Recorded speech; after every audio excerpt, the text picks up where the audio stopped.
Hello, my name's Josh Sullivan and I'm a designer on BPM Bullets Per Minute. BPM is a roguelike rhythm first-person shooter game where all of your actions and the actions of your enemies are tied to the beat of our epic rock opera soundtrack. Everything you do in BPM is tied to the beat of the music. This includes shooting and reloading your weapon.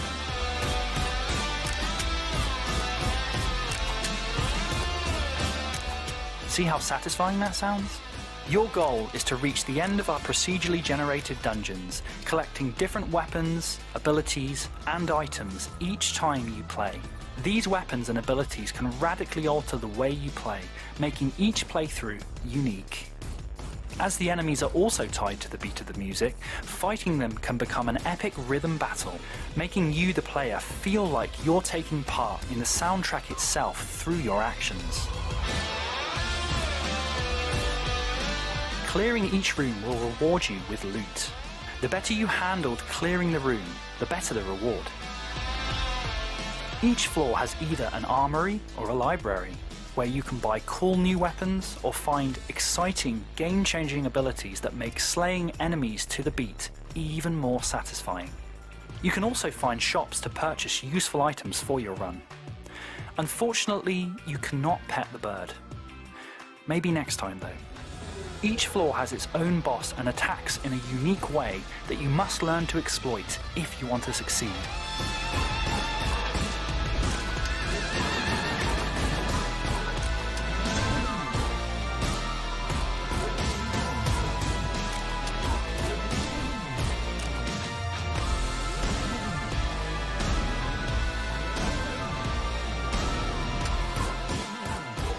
Finishing off a boss is a dramatic musical crescendo that you, the player, are in full control of executing. BPM is out now on PC, but is coming to PlayStation 4 and Xbox One this summer. We can't wait to see you slay the hordes of Helheim to the beat.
Hello, I'm Saul Davison.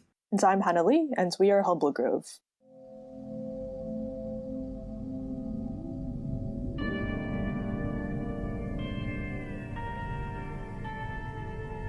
No Longer Home is a story game about graduating university and anticipating what comes next, while struggling with borders, self-identity, and longing for domesticity.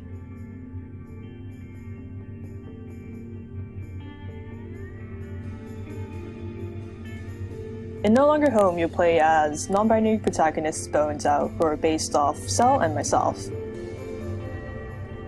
You'll explore an intimate flat filled with everyday objects, delve into Bo and Zhao's thoughts and insights, and mold your interpretation of the characters through branching, multiple-choice dialogue.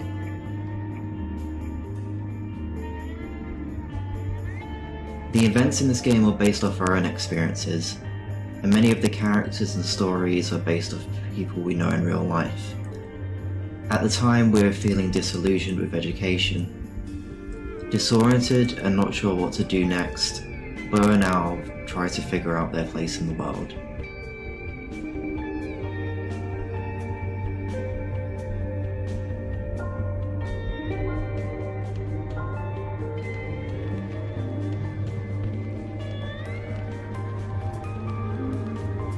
Making this project, we wanted to celebrate the magic of everyday domestic mundanity, like having barbecues, playing video games, and staying up late just talking in bed.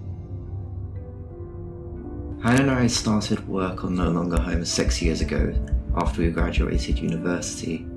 We met on the same course, and during the last year, we moved in together. After graduation, I unfortunately had to go back to Japan.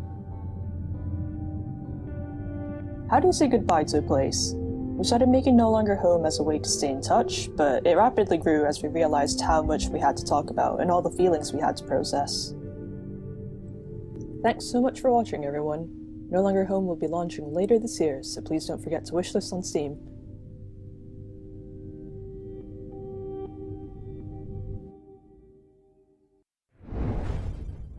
Man, Origami 2 is looking so fantastic. I need some of that stealth action in my life. Yep, and Fire Girl, that looks pretty unique too. Up next, we have some magic and swordplay popping off in the next segment with an update from a bona fide classic and a new entry in the hybrid puzzle and strategy realm. Guard your loot and upgrade your boots, because we're about to slap you in the face with a spike ball mace. Bars.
Greetings, friends. Senior game designer Slim Grant here to talk about the Bard.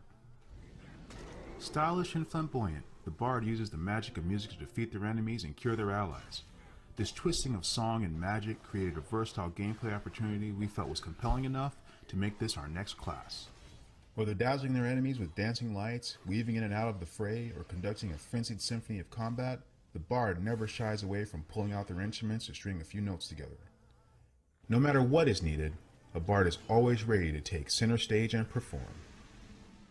And when the day is done, their enemies defeated, and their allies safe, the Bard becomes a source of entertaining ballads and jingles that recount their tales of triumph. With that, we have reached the last crescendo. But fret not, for we are not at the finale just yet. There is more to this ballad that will be revealed over the next few months, so please, stay tuned.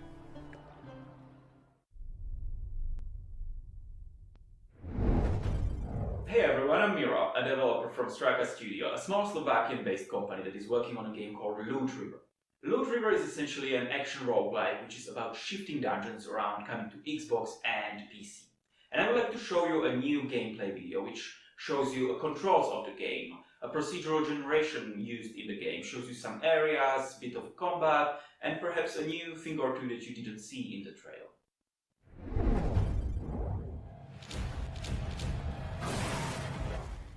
Okay, let's actually take it a bit slower. Let's start. I'll show you some controls. You can move your hero around with the left stick, responding to your pressure, and you can also dash and dodge on controller with the A button. And you attack with the right bumper. That's your standard attack. It now changes into combos. It used to be just like one attack before, but now it's like 1, 2, 3, fluidly changing into one another for a better feel of combat. You can also do a heavy attack, or what you could do is charge your heavy attack for special damage. Ooh, right? And there are many different weapons in Loot River, and each is useful in different scenarios and has different properties, and you can do different stuff with. Let's go to the first combat area now, the Sunken Village. It's the first area where you already need to navigate these platforms that we saw before, and you do it by standing on the platform and dragging it with the right, upwards, downwards, or in any direction you want. And let's approach these enemies up now and lure them onto our platform, one by one, if you will. Or what we could do instead is just like charge right in and do some heavy attacks and hope for the best, but that's usually not the best idea, unless you have a large weapon. So instead we could, always like isolate them into parts that we can manage, or we could skip them completely and go for the big guy here instead. It's very dangerous, so what I'm gonna do instead is just charge my attack and slam the platform into it, right, for special damage. You see, the levels of Loot River are procedural, but they are handcrafted at the same time. What we do is design lots of smaller areas with possible connections and then let the computer assemble them and look for logical relations in between them. So even from small pool of objects, we're already getting some interesting variations in the levels. Enemies evolve for combat on the platforms. Some can even lock platforms together, preventing you from sliding away until you defeat them, gaining your ability back. Others might wield long-range weapons, able to jump platforms or cause devastating damage. However, most of them have a weakness. Hairy enemies burn really well.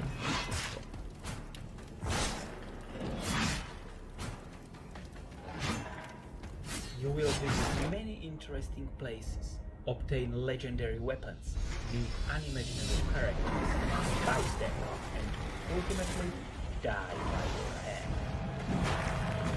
But those who persist can get even further, explore places never seen before, face horrors, and perish again.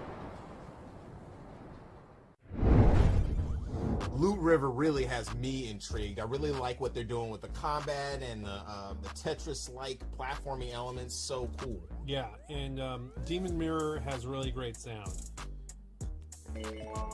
You're just, dude, you're just saying that because you worked on that game. Yeah. So what do we got coming up next?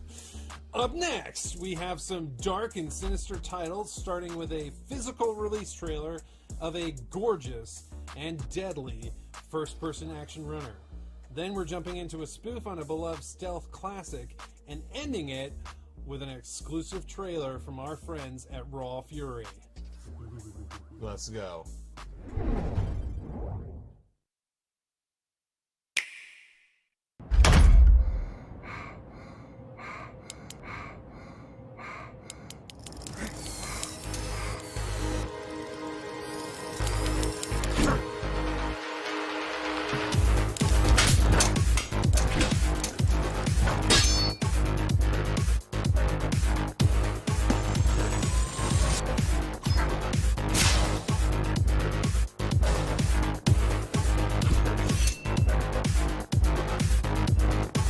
Enough!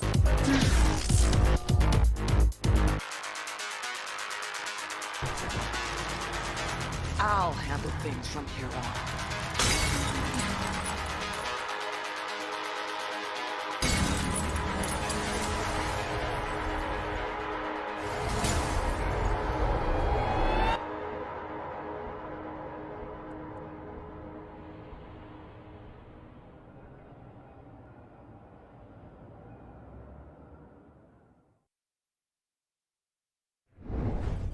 Ontaj o dedaver. O grautari abridi e res infiniti. Uzul adi oscaridue.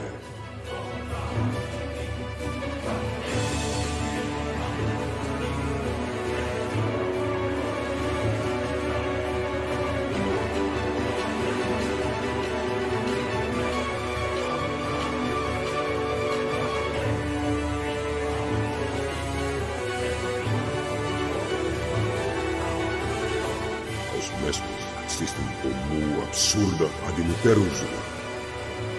Muda em despres res bastardi.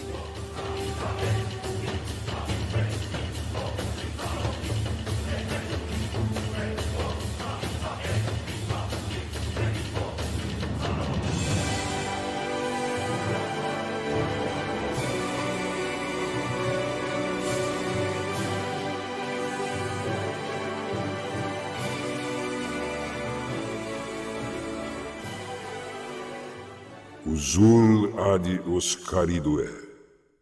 Orco tescoro. Veco homo porigi grenda dineas rapado aximes euc veco centunio oxistinde. Oh no! An evil fog is corrupting every living creature! There is one that is immune. Who is this mighty hero? A slime? How can an adorable little slime fight against this? This? Or that? Wait, where did it get that sword? Is that a meteor shower? How? Ice breath? When did you get that? Now there are two of them? Alright. Slimes can be heroes. Grab a friend and save the world from oozy monsters and formidable bosses.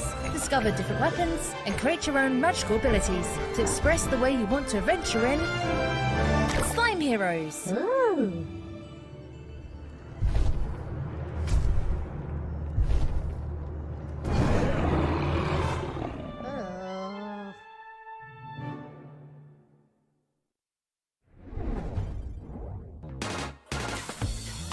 Demon Turn.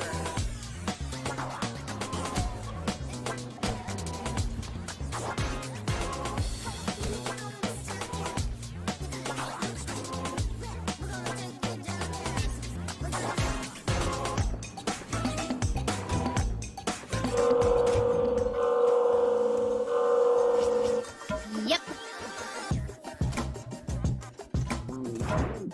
I'm so excited we could finally announce PS4 and PS5. There's a lot of platforms.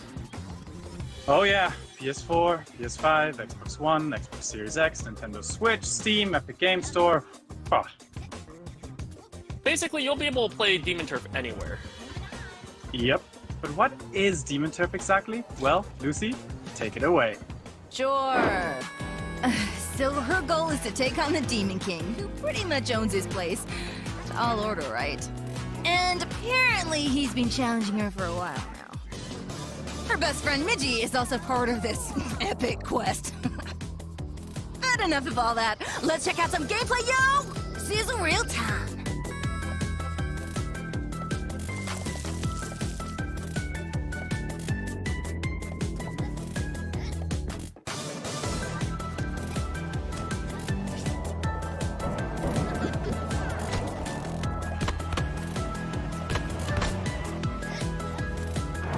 Beavis' moveset in Demon Turf has a lot of depth.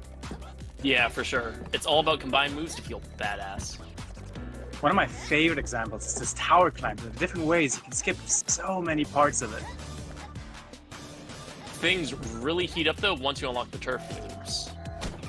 Oh yeah, yanking enemies around, rolling down highways, soaring through the skies. Combine it all and you get to see runs like these from our incredible speedrunning community. It still blows my mind every time. Mm-hmm. Beginner or pro, we hope to see you pull off some of these moves when Demon Turf releases sometime later this year.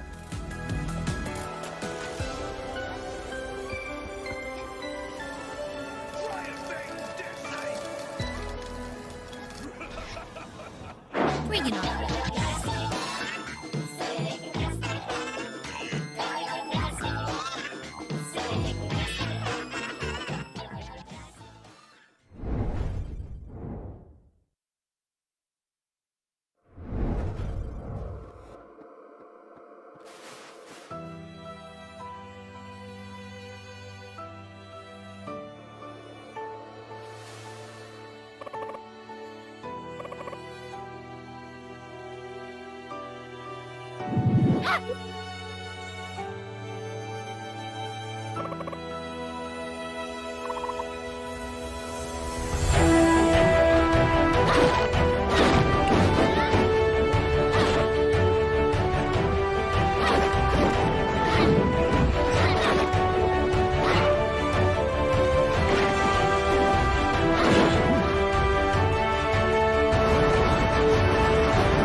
In 1972, a crack commando unit threw me in a prison for a crime I didn't commit. You're under arrest for a crime you didn't commit!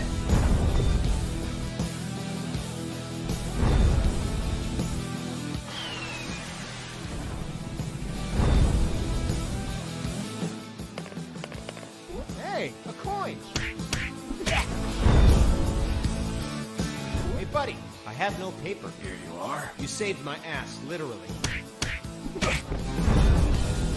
You stole a one-eyed man's patch? That patch turned out to be handy to create a lethal weapon. What were you gonna shoot? Pebbles? Depleted uranium balls.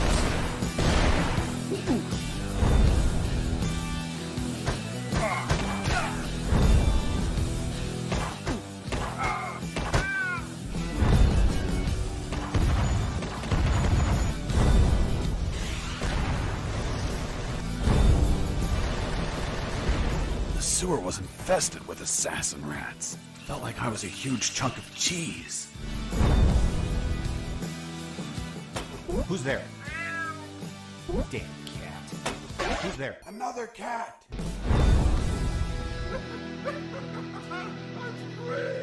Look! Landmines! Wait!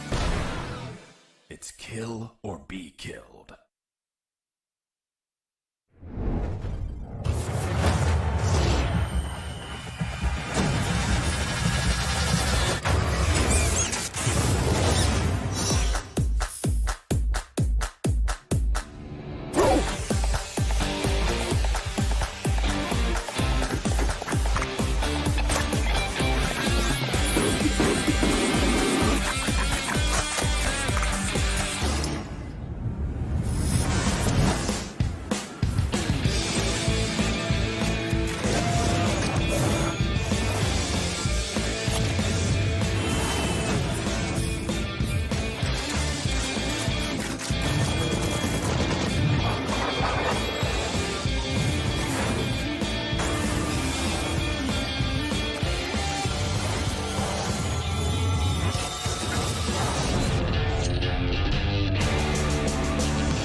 Hey, this is Matt, developer of Severed Steel, and I'm here to talk about some cool ways players have been playing the demo I released. So this level, you're typically supposed to kick that door open and deal with all the guys in the hallway. But players found a way to use the arm cannon to carve a hole to the left of the door like you saw, which gets you into this hallway. It's a little bit safer, and there's some nice weapons to find in there. A player did this cool thing where they throw their weapon down the hallway and then fight through the hallway. By the time you're at the end of the hallway, you're low on ammo or you're out of ammo, and you have a loaded weapon ready to go. When I first saw that, it blew my mind. I thought it was a super cool move. Players have been doing cool stuff with manipulating AI. So you saw I just got wrecked kicking down that door. But if I use the audio perception of the AI to kick a wall, lure them over, you can set up ambushes. That's really useful in the harder difficulties where, in the hardest difficulty, one shot kills you. So that's been a really useful technique. There's one stunt in the game that I didn't actually include in the tutorial, and that's the ability to jump and kick off walls. And on my Discord, players have been sharing really crazy footage where in rooms like this with a really high ceiling, they are jumping and kicking off enemies to get loads of airtime they can use to get really stylish kills. In the arcade mode, you get points for stylish kills, and getting that airtime and killing enemies upside down really can rack up your score. I didn't expect players would figure out more advanced stunts like this, but there's a lot of really cool footage of players doing stuff like that. I've been really thrilled with how players figured that out. And in one last clip, you could see some content that wasn't featured in the demo. A lot of players asked for enemy outlines to help discern them, so you can see I've added them here. And players asked for a double shotgun, which you see I'm rocking right now. I hope you enjoyed this preview of Severed Steel. It's slated for PC release late summer of this year. And if you like what you saw, definitely give it a wishlist on Steam.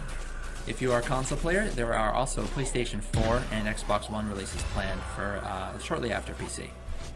Thanks again.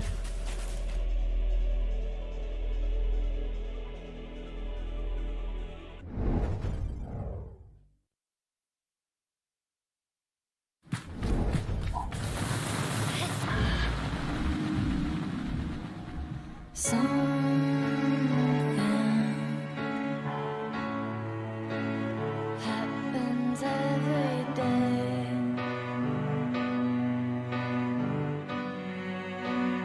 Whether or not you part,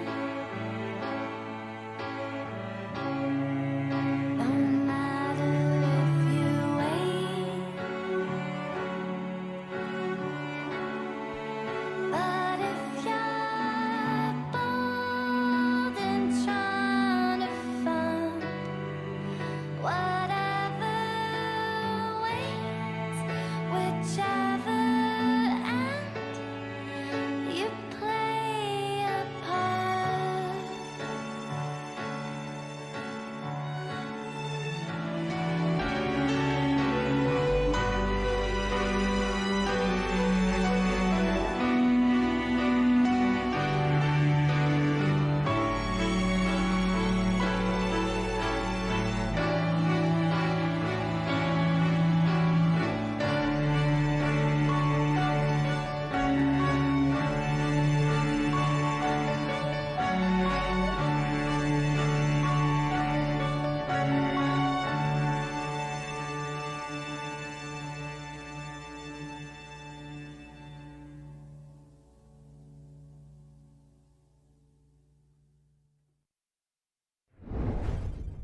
Thank you so much, Raw Fury, for that special exclusive footage.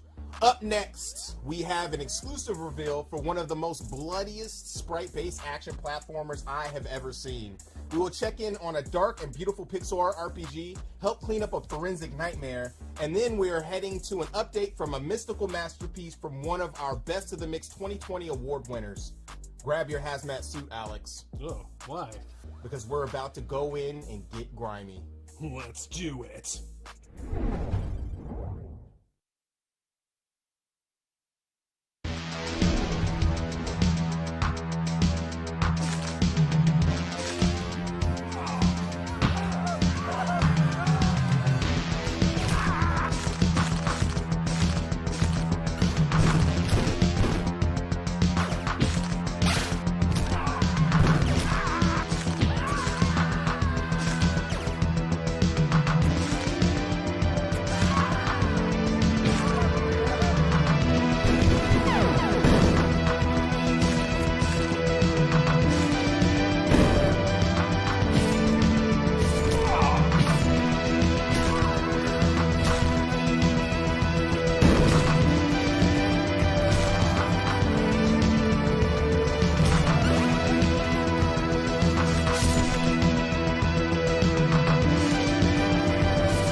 Hello, my name is Jacek Głowacki and I'm the head of company development at Broad Distance. We're established by Bluebird team and we've just celebrated our 12th birthday. Our goal right now is to become a fully realized AA studio. My name is Krzysztof Zięba. I'm a writer and game designer at Draw Distance. We make games with unique stories and visual styles, excellent soundtracks and captivating gameplay. We are known for our Vampire the Masquerade titles and Serial Cleaner. Our next game is its sequel, Serial Cleaners, a stealth action crime story set in 90s NYC.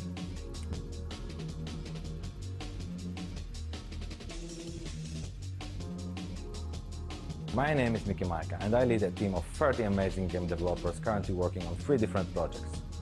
Serial Cleaners is our biggest one so far and is set to launch later this year. We've got a good vibe and we're expanding, so come join us on our adventure to the 90s.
Hello, we are Monaco, and we're a small, very small studio from Cologne in Germany. And what you see before you is our very first game, a cinematic platformer called White Shadows. So White Shadows is basically a modern Fable. It drops you off in this huge, weird, vertical world that is called the White City, even though it's really, really dark. And in this White City, there are the rats and the wolves, and they're in charge. And then there's the pigs and the sheep who do all the work. And then there's the birds who are, or at least so they say, to blame for a deadly pandemic. And then there's you, little raven girl, trying to change all that. So basically, this game is not really a puzzle platformer, it's more of a trip. It kind of drops you off in this really weird world, and if you imagine inside in Tim Burton having a really mean, weird little baby born in 1984, then you'd have this game. It's black and white, it's dark, it has to do with a lot of stuff that is in our world today, and it's also really entertaining. We, as the developers, think that's really funny, but people who've played it tell us that it's really, really dark. So you be the judge of that.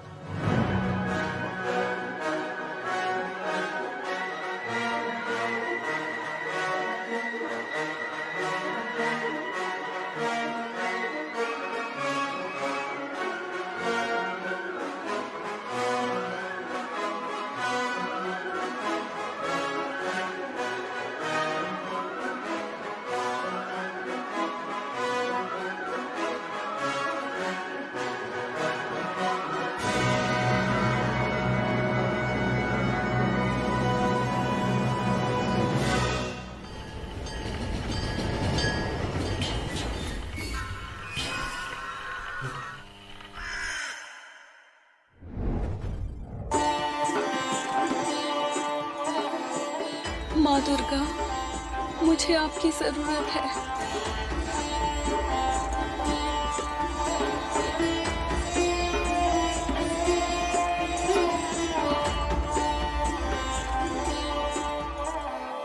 अपने दिल की सुनो राजी, तुम्हें शक्ति मिल जाएगी। लड़ो राजू, योद्धा बनो।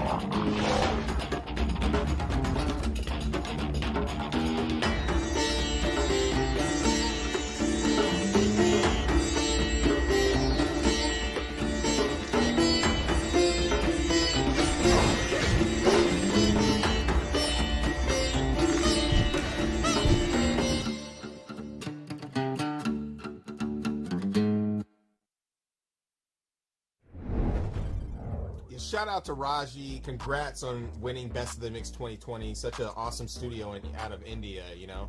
Also, Bats is looking mad slick, if I don't say so myself. You know what I mean? But yeah, before we move on to the next segment, we want to say thanks to our broadcasting partners, Twitch, Steam, IGN, and of course, GameSpot. Thank you guys for all your help in hosting the stream. Yep. And also, don't forget to check out the Guerrilla Collective event page on Steam to wishlist the games, play the demos from this event, as well as from Wholesome Direct, which is coming up next. We have a link on the Guerrilla Collective website, guerrillacollective.com. Up next, we're going to connect with our friends at Tiny Build. We're doing gargantuan things with really creative indie developers. Let's creep around the corner and say hello to our neighbor devs working with Tiny Build to peep what they have cooking up. Word.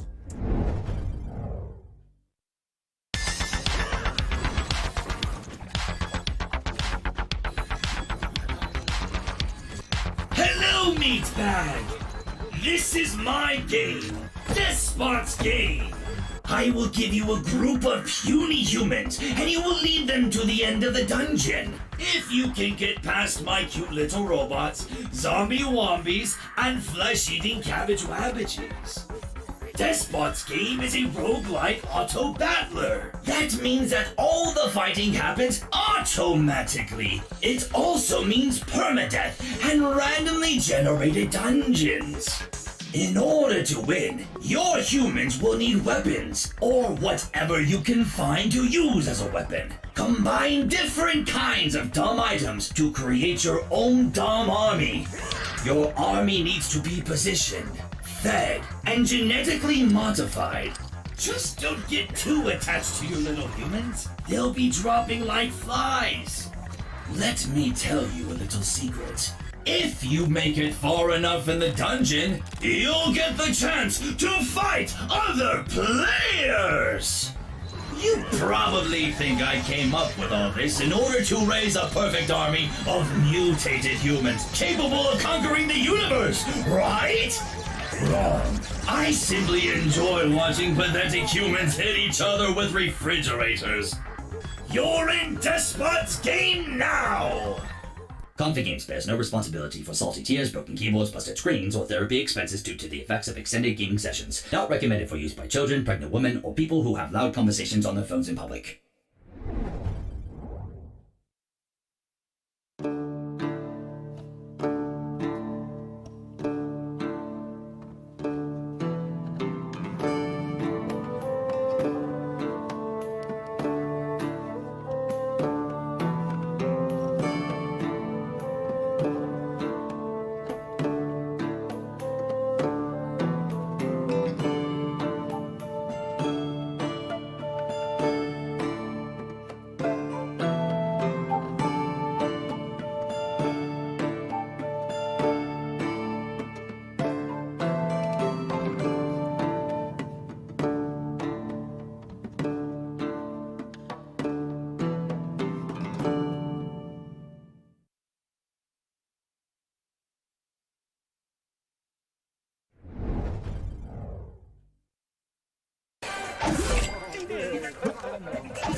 This is Dustin. And this is Eric from Animal. And we're the creators of Ramen.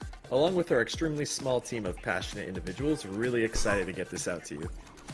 Ramen's a food fighting arena game with a bunch of quirks and twists. And today we're going to show you one of our favorite game modes, along with a new work in progress mode that we've been working on. So let's start with the meatball mode. Yeah, and meatball mode, it's all about putting the meat in the hole, the goal hole. You gotta jump in and take control. Like, what does that mean? It sounds good, but what does that mean? Well, it's, you know, it's basically kind of like Katamari, where the objective is to jump into a giant meatball, take control of it, roll around, charge it up, and shoot it into various goal locations throughout the map. All while basically avoiding enemies and the onslaught of food that they throw at you. Next up, Bobo Ball. Well, Bobo Ball is one of our newest work-in-progress game modes, but still a ton of fun. Players are now packing a Bobo Blaster that shoots Bobo Balls at a giant Bobo Ball. Work together with your taste buds to blast the giant Bobo Ball into the opposing team's goal. But look, kills don't count in this mode, so prioritize getting the giant ball from A to B. But a few balls to the face never hurt anyone, so blast your foes to keep them from gaining control of the ball. Blast your toes? Foes. Okay, bros, I guess.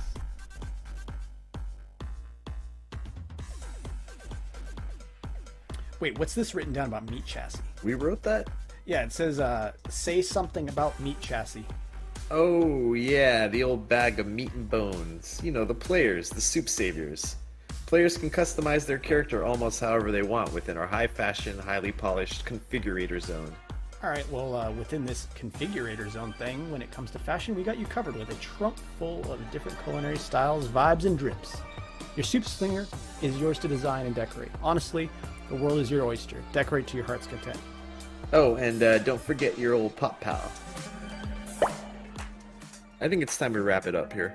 Yeah, good idea. Thanks for tuning in to watch our video and giving us the opportunity to talk your ears off about ramen. Pretty excited about it.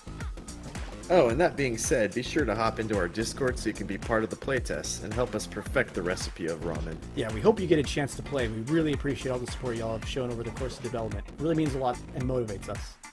Bye. Thanks for stopping by.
so appreciate. Have a happy humble day.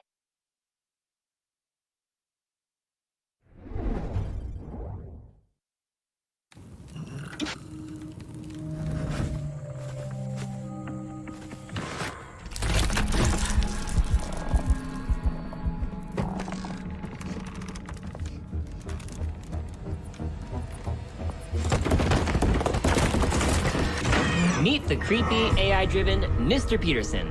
This character has one mission, keeping you from discovering his secrets. Hello, and welcome to Hello Neighbor 2. In this game, you'll be playing as a local journalist named Quentin, who is suspicious of his creepy neighbor, Mr. Peterson. For those new to the Hello Neighbor franchise, this is Raven Brooks, the sort of town where everyone keeps to themselves and goes about their lives. Normally, you would too, except a bunch of people have gone missing. And there's just something strange about your neighbor, Mr. Peterson. Everyone is afraid of him. There have been rumors of children going to his house and never being heard from again. Some people say he likes to lock people up in his basement. But no one has any proof. So people just try to avoid Mr. Peterson, his odd house, and ignore the strange sounds coming from his basement at night. You have a feeling that Mr. Peterson is behind all of the neighborhood disappearances. But no one believes in your ideas and theories. And while you normally wouldn't break into someone's house, you're the only one who believes something is wrong and has the guts to uncover the truth. When you break into Mr. Peterson's house, you'll be going against an AI that is constantly evolving. Our goal for Hello Neighbor 2 is to provide unique player experiences. This is an experience that is driven by the community. Mr. Peterson's behavior is a combination of a neural network and algorithms that allow him to constantly learn from his experiences with everyone who plays our game. It begins with the collection of player activity.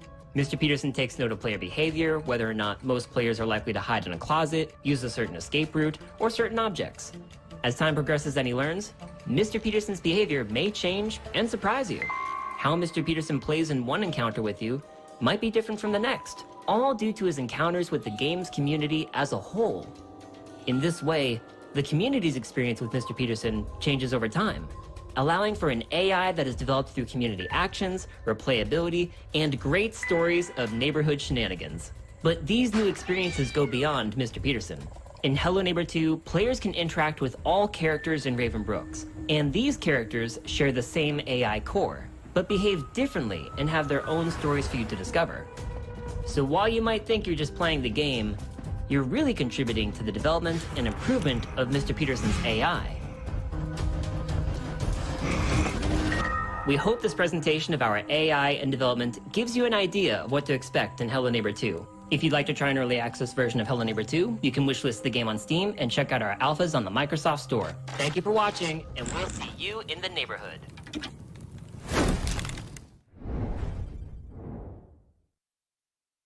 Ahoy, sailors! Not this again. Trash Sailors Pirate Guide. Every pirate knows that the real treasure is friendship. Just kidding. It's trash. I love you, trash. It's everything.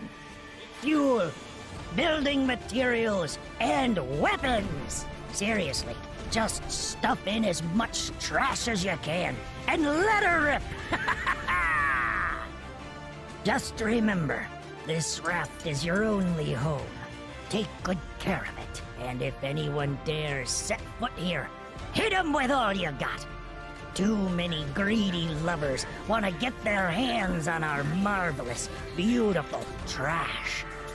Defend it to your last breath and steer carefully. Oh, and don't forget to fix anything that breaks. Ah, scurvy bilge-sucking son of a seagull! If your enemies get close and the good old ship's cannons aren't enough, try the newfangled trash technology. You have countless aces up your sleeve. Use anything you get your hands on. They want to steal our trash? Let them try. We'll hit them with everything we got.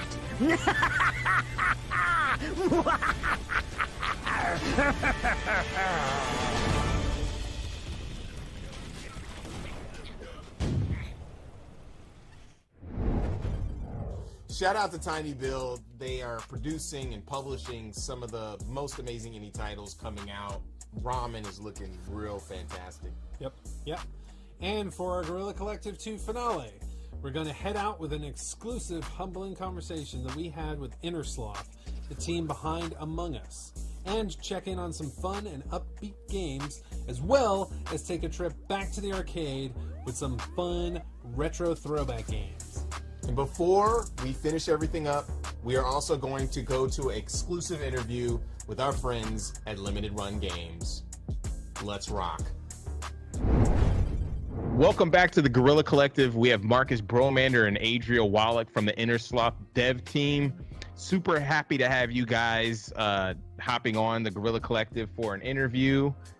Tell us about yourselves. I'm Marcus, also known as Puffballs United. I'm one of the co-founders of Innersloth. I worked on a lot of the art, the sound design, game design, and miscellaneous other spots in the game, but no coding. Hi, I am Adriel. I'm the lead programmer at Innersloth, which means I live in the code, I make a bunch of lists, I tell the other programmers what to do, and I fix bugs. I want to talk to you a little bit about the team and go into what you have in store for the game. But first I want to ask you a couple of questions about the team and how you're moving forward.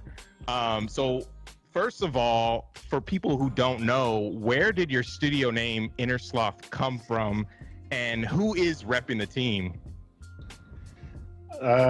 So when we first formed our company, me and Forrest, we were trying to come up with a name, and we were kind of just stuck. So we went on a random name generation site and just like click through, and Innersloth just kind of felt.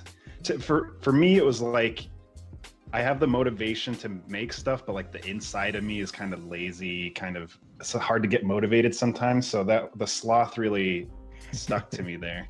You know, some people think that success is overnight, but you have all been grinding to make things happen with such a small team. What have some of the challenges been during the growth and iterative development of the game been? I would say, I mean, just in general, going from 3 people to we're at 8 now, I think, is such a different work environment completely.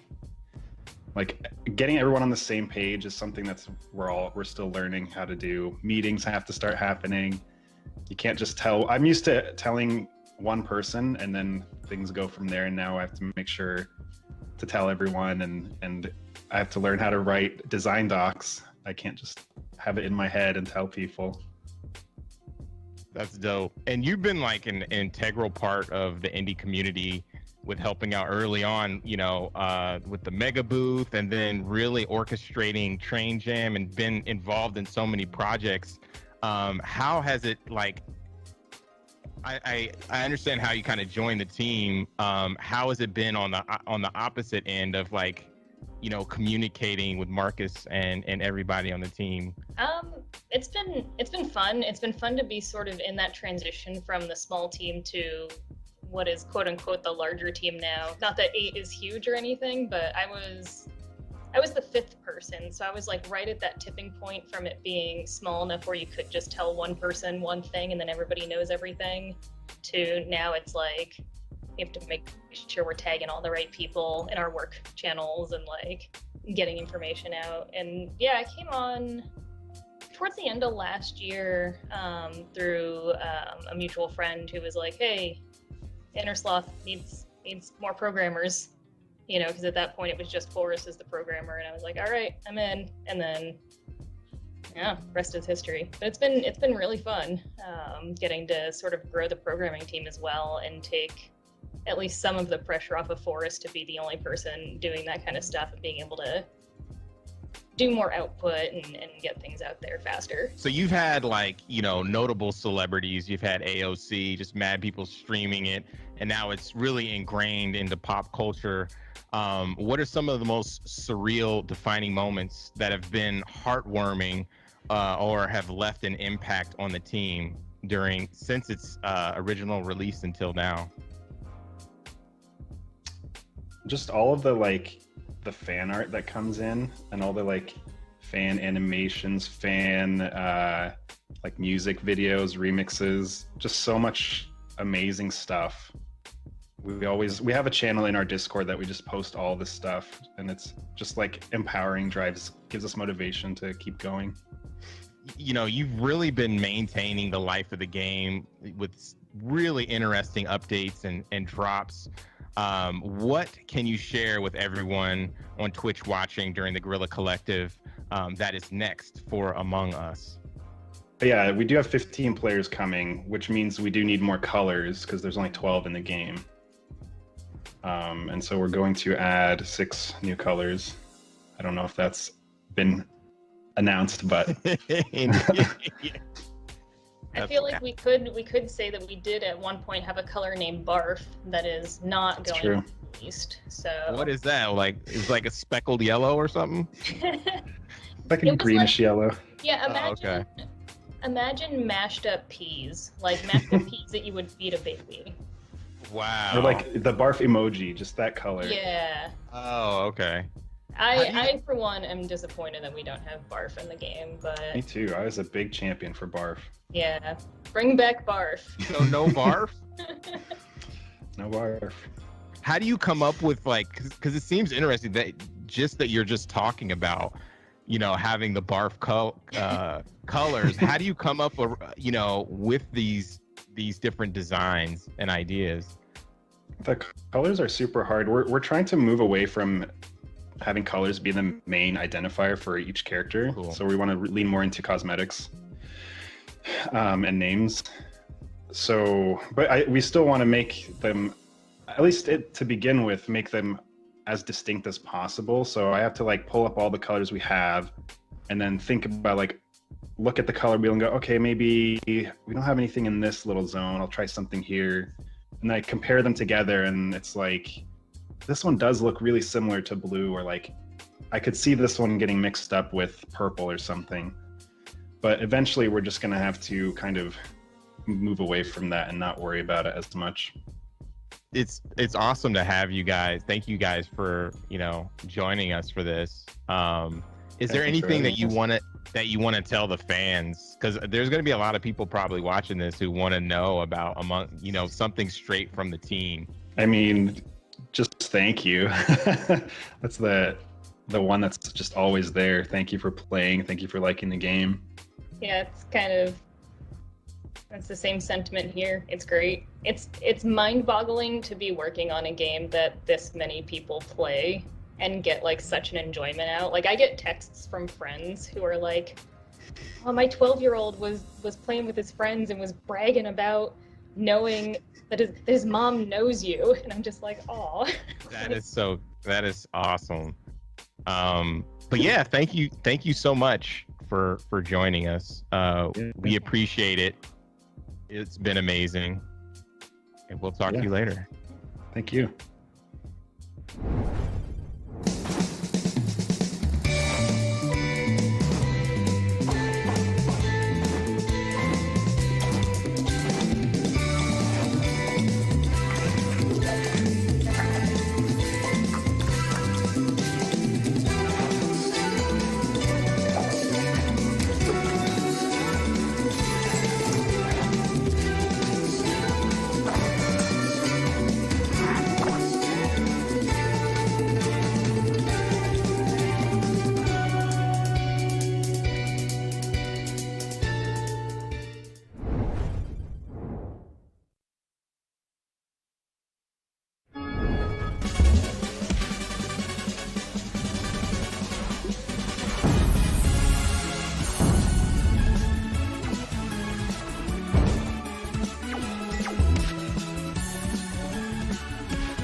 And now for the moment you've all been waiting for.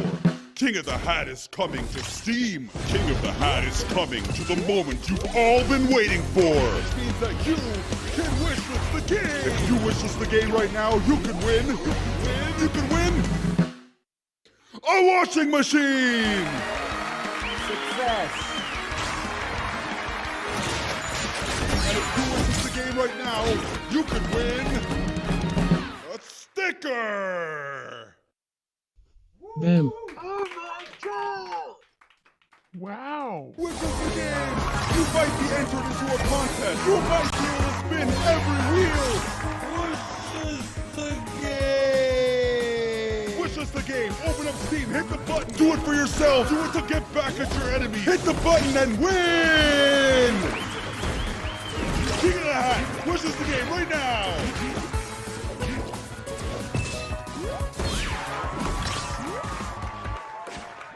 Hats on.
Crime is illegal.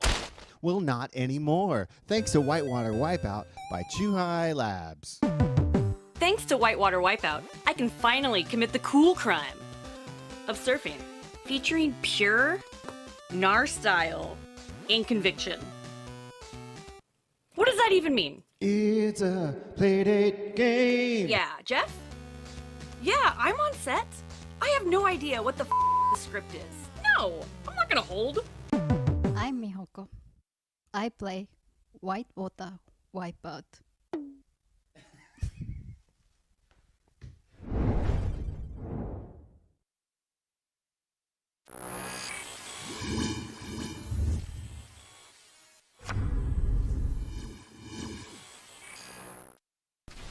At King Wash Laundry, we pride ourselves on providing years of garment cleaning excellence. Our customers come for the top-of-the-line deluxe washing machines, but they stay for our professional service. Now pick up the clothes and load them into an empty machine. Wait a few minutes, then transfer to a dryer. While you're waiting, make sure to pick up discarded coffee cups and throw them in the trash. Thank you for choosing Arcade Mania. If you want to level up your takings and grow your arcade, just follow our simple 3-step plan. 1. Play your new game and set a killer high score. 2. Now watch as customers drop quarters trying to beat your score while you sit back and make fat profits. 3. Use your takings to buy a brand new cabinet from Arcade Mania. Just use your personal computer to surf the internet, and you can order online. Now just wait for your new purchase to arrive and do it all again. Play, profit, purchase. Play, profit, purchase. Play, profit, pest control, purchase! With these steps, your arcade is guaranteed to grow and expand into a glorious arcade paradise full of our biggest hits. Good luck, and always choose Arcade Mania. Always use the brush for particularly stubborn waste matter. All that remains to be said is, welcome to King Wash Laundry.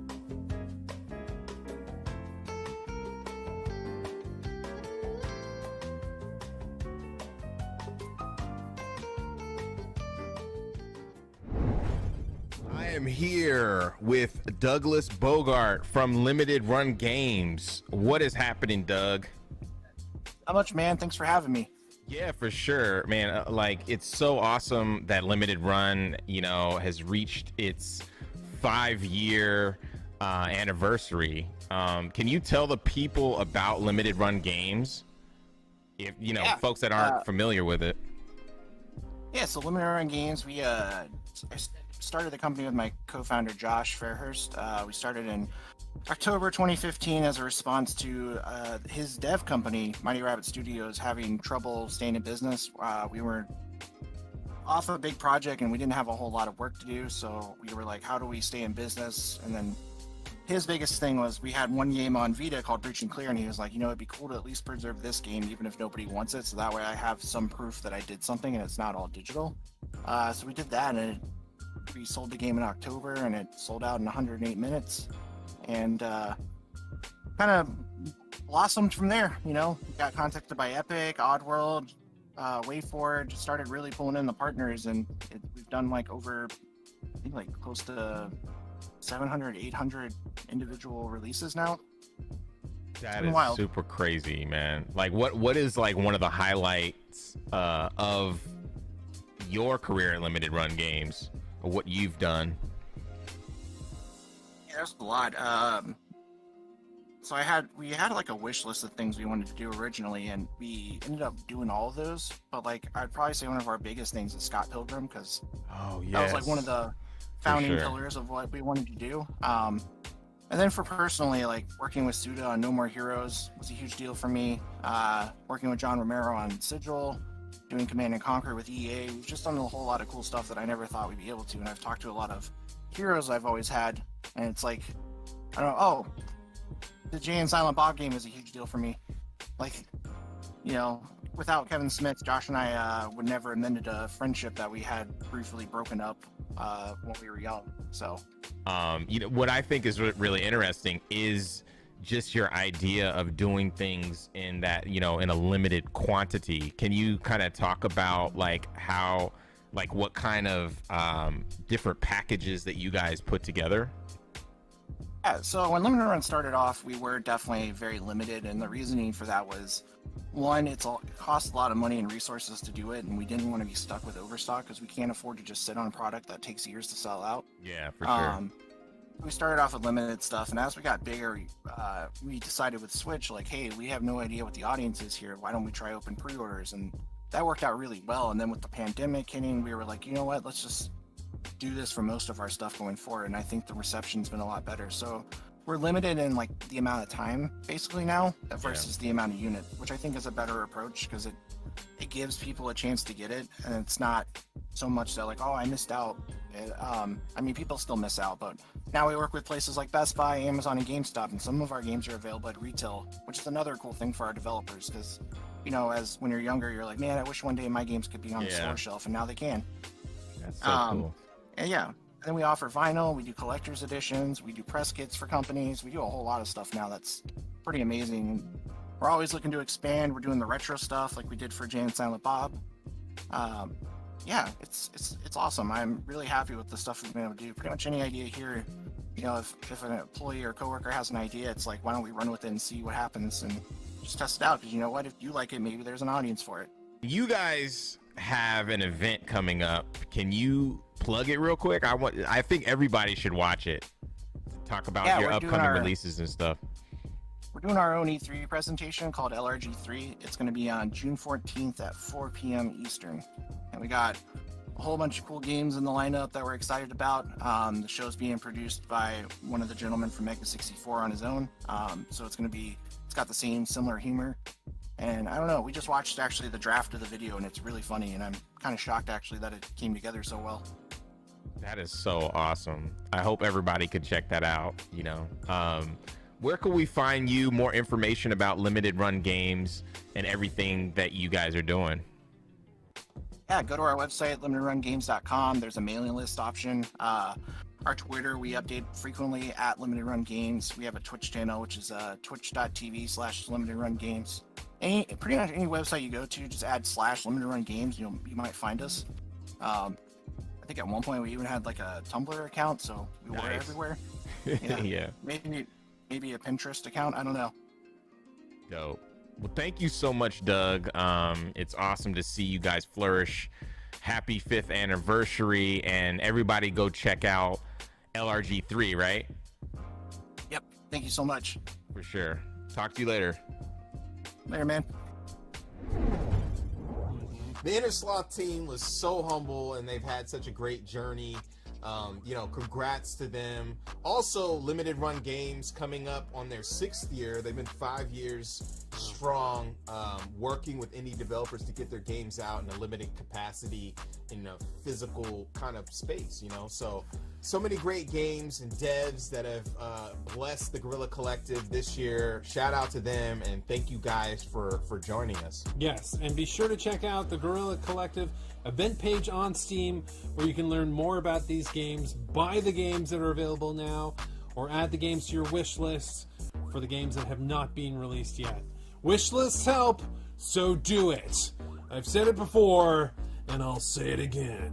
We also want to thank everybody who was involved to making this production possible. Wilmer Sound, of course. Thank you so much, Alex. Thank you. It's so great to be in this space. The mix team, of course, AV Society, Timmy, Code 32, Fully Illustrated, everybody that has contributed.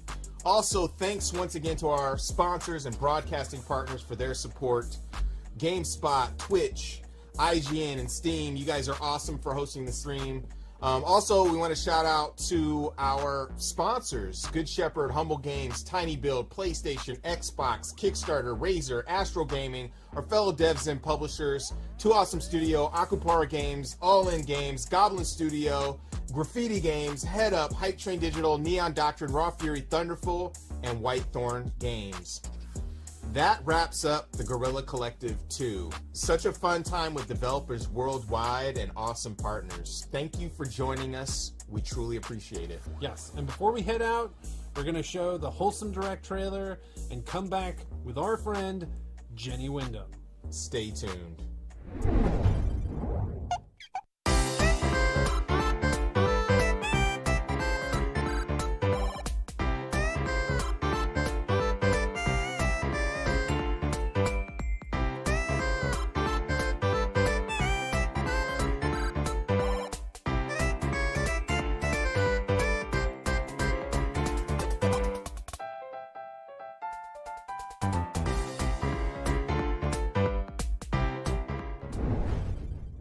Such a cozy and warm trailer. That was very nice. It was really, really nice. Sweet. We have our friend Jenny Wyndham, aka Kim Chica, on the line to get started with the Wholesome Direct. Hey Jenny, how is it going? Yes, thanks Justin and everyone at the Guerrilla Collective. Also, congratulations to all of the devs who showcased. You all did wonderfully. I can't wait to play all of your games. And yeah, stick around. We have the Wholesome Direct coming up with new game announcements, exclusive footage, developer interviews, and it's just going to be a wonderfully cozy time. So hope you all enjoy it. Thanks so much, Jenny, for joining us. Looking forward to checking out the show. That wraps up the Guerrilla Collective 2. I am your host, Justin Woodward, with Alex Wilmer. Make sure to follow us on Twitter at Guerrilla Collect, not Guerrilla Collective, and on all other social media platforms at Guerrilla Collective. You can check out the mix at Indie Exchange on Twitter and everywhere else at Media Indie Exchange. Stay tuned for Wholesome Direct. We will see you all soon. Peace.